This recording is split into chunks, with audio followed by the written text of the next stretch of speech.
আমার খাওয়া একটা বেস্ট চিকেন বানিয়েছিল সেদিন আমার জামাই। মানে এক কথায় অসাধারণ একটা চিকেনের রেসিপি বলা যায়। বেচারার কষ্ট একদম সার্থক, কারণ এরকম একটা পারফেক্ট চিকেন কারি যদি গরম গরম ভাতের সাথে থাকে তাহলে সত্যি আর কিছুরই দরকার নেই। দেখা যাবে এক নিমিষেই প্লেটের সব ভাত শেষ হয়ে গিয়েছে, কারণ এই চিকেনটা এতটাই টেস্ট। আর এই চিকেনের নাম হলো আফগানি চিকেন। ট্রাই করতেছি একদম অথেন্টিক রেসিপিটি আপনাদের সাথে শেয়ার করার। ইনশাল্লাহ আপনারা যদি আমার রেসিপি দেখে একবার ট্রাই করেন এই চিকেন কারি, জাস্ট ফ্যান হয়ে যাবেন এই চিকেনের। যার জন্য প্রথমেই একটা মিক্সের জার নিয়ে তার মধ্যে বেশ কিছু পেঁয়াজ, কাঁচা মরিচ, ধনেপাতা, একটু লেবুর রস আর সামান্য একটু পানি দিয়ে সুন্দর একটা পেস্ট বানিয়ে একপাশে রেখে দিব। তারপর একটা বোল নিয়ে তাতে দেব বেশ কিছু চিকেন। দেন এতে অ্যাড করব আগে থেকে রেডি করে রাখা পেঁয়াজ, ধনেপাতা, কাঁচা মরিচের পেস্টটা। এরপরে অ্যাড করব আদা রসুন পেস্ট, জিরে পেস্ট। দেন একে একে অ্যাড করব একটু গরম মশলা গুঁড়া, লবণ, আর সব থেকে ইম্পর্টেন্ট যেটা সেটা হলো কাসুরি মেথি। দেন পুরো ব্যাপারটাকে একটু ভালো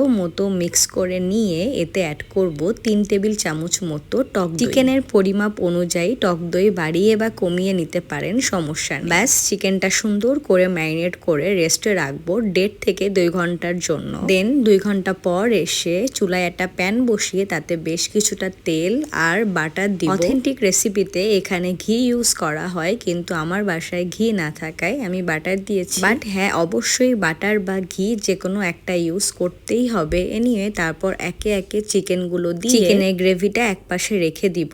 তারপর চিকেন গুলোকে একটু উল্টিয়ে পাল্টিয়ে ভালোভাবে ভেজে নিতে হবে। তো এবার আসি আমার জামাইয়ের রান্নার সিক্রেটে। আমি মূলত রান্না করতে করতে একটু টি ব্রেক নিয়েছিলাম। দেন দেখলাম সে নিজে আমাকে চা বানিয়ে দিয়ে তারপরে আসলো একটু নাড়াচাড়া করতে। আর অ্যাজ ইউজুয়াল সে যা করে, একটু রান্নায় হাত লাগিয়ে তার পুরো ক্রেডিট হয়ে যায়। তারপরও যতটুকু সাপোর্ট করে এটাই অনেক, আলহামদুলিল্লাহ। এ নিয়ে এরপর চিকেনগুলো এক এক করে ভেজে নামিয়ে নিব। তারপর সেই সেম প্যানে দেন অ্যাড করব সামান্য একটু বাটার। দেন বাটারটা একটু মেল্ট হয়ে আসলে এতে অ্যাড করব চিকেন ম্যারিনেট করা সেই গ্রেভিটা। দেন গ্রেভিটা কিছুক্ষণ নাড়িয়ে চাড়িয়ে অ্যাড করব আর একটু পানি। তারপর পুরো মশলাটাকে একটু কিছুক্ষণ কষিয়ে নিব। মশলাটা থেকে তেল ছাড়লে এখানে দিয়ে দিব আগে থেকে ভেজে রাখা চিকেন। তারপর চিকেনটাকে একটু মশলার সাথে ভালোভাবে মিক্স করে নিয়ে এতে অ্যাড করে দেব দুধ। এখানে অথেন্টিক রেসিপিতে ফ্রেশ ক্রিম ইউজ করেছিল। আমার বাসায় ফ্রেশ ক্রিম না থাকায় আমি পাউডার মিল্কটাকে একটু ঘন